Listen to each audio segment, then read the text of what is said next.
ನಮಸ್ತೆ. ಇವತ್ತಿನ ದಿನ ನಾವು ಕುಣಿಗಲ್ ತಾಲೂಕು ಇಪ್ಪಡಿ ಗ್ರಾಮದಲ್ಲಿ ಇದ್ದೀವಿ.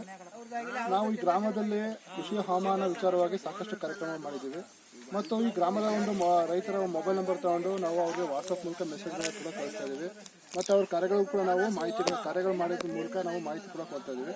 ಹಾಗಾಗಿ ನಾವು ಕೊಟ್ಟಂತ ಮಾಹಿತಿಗಳು ಅವ್ರಿಗೆ ಉಪಯೋಗ ಆಗ್ತಿದ್ಯಾ ಮತ್ತು ಅವ್ರ ಅನಿಸಿಕೆ ತಿಳಿಸ್ಕೊಳ್ಳೋಕೆ ನಾವು ಬಂದಿದ್ದೀವಿ. ಇವತ್ತು ನಮ್ಮ ಜೊತೆಯಲ್ಲಿ ಪರಮಶಿವರು ಇದ್ದಾರೆ. ನಮಸ್ಕಾರ ಪರಮಶಿವರ. ನಾವು ನಮ್ಮ ಒಂದು ಜಿಲ್ಲಾ ಕೃಷಿ ಹವಾಮಾನ ಘಟಕದ ಮೂಲಕ ತಮಗೆ ಮಾಹಿತಿ ಕೊಡ್ತಾ ಇದ್ದೀವಿ. ನಾವು ಕೊಟ್ಟಂತ ಮಾಹಿತಿಗಳು ನಿಮಗೆ ತಮಗೆ ಉಪಯೋಗ ಆಗ್ತಿದೆಯಾ ಅದ್ರ ಬಗ್ಗೆ ತಮ್ಮ ಅನಿಸಿಕೆ ಹೇಳಬೇಕಂತ ಕೇಳ್ಕೊತೀವಿ. ಸರ್ ನಮಸ್ತೆ ಸರ್, ನನ್ನ ಹೆಸರು ಪರಮಶಿವ ಅಂತ, ಇಪ್ಪಾಡಿ, ಉತ್ತರದುರ್ಗ ಹೋಬಳಿ, ಕುಣಿಗಲ್ ತಾಲೂಕು. ಕೃಷಿ ಹವಾಮಾನ ಘಟಕ ತಿಪ್ಟೂರು ಇಂದ ಬಂದಿದ್ದಾರೆ ಸರ್.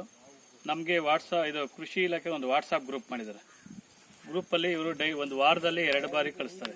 ಹವಾಮಾನ ಮಳೆ ಬರ್ತಾ ಇದೆಯಾ ಮತ್ತು ಬಿಸಿಲು ತಾಪಮಾನ ಎಷ್ಟಿದೆ ಅಂತ ಎಲ್ಲ ಕಳಿಸ್ತಾರೆ. ಮಳೆ ಬರ್ತೈತೆ, ಮೋಡ ಕೊಯ್ದು ವಾತಾವರಣ ಇವೆಲ್ಲ ಬರ್ತಾ ಇದ್ದಾರೆ. ಕೃಷಿ ಚಟುವಟಿಕೆ ನಾವೇನಾರು ಕುಯ್ಲಿರ್ಬೋದು ಅಥವಾ ಏನಾರು ಕೃಷಿ ಚಟುವಟಿಕೆ ಮಾಡೋಕ್ಕೆ ಅನುಕೂಲ ಆಗ್ತಾ ಇದೆ.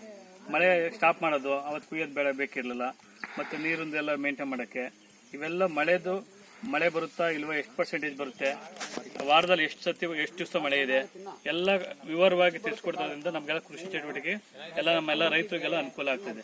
ನಾವೆಲ್ಲ ರೈತರಿಗೆಲ್ಲ ಹೇಳ್ಕೊತೀವಿ, ಇವತ್ತು ಕುಯ್ಯಕ್ಕೆ ಹೋಗ್ಬಿಡ್ರಪ್ಪ, ಮತ್ತೆ ಇದ್ರ ಮಳೆ ಬರೋ ಚಾನ್ಸಸ್ ಇದೆ ಅಂತ ನಾವು ನಮ್ಮ ಎಲ್ಲ ಗುಂಪುಗಳ ಮುಖಾಂತರ ಹೇಳಿ ರೈತ ಉತ್ಪಾದಕ ಕಂಪ್ನಿಗಳಿದಾವೆ, ರೈತರಿಗೆ ತಿಳಿಸೋದ್ರಿಂದ ತುಂಬಾ ಅನುಕೂಲ ಆಗ್ತಾ ಇದೆ. ಇದು ಯಾಕಂದ್ರೆ ವಾರದಲ್ಲಿ 2 ಸಲ ಕಳಿಸ್ತಾ ಇದಾರೆ.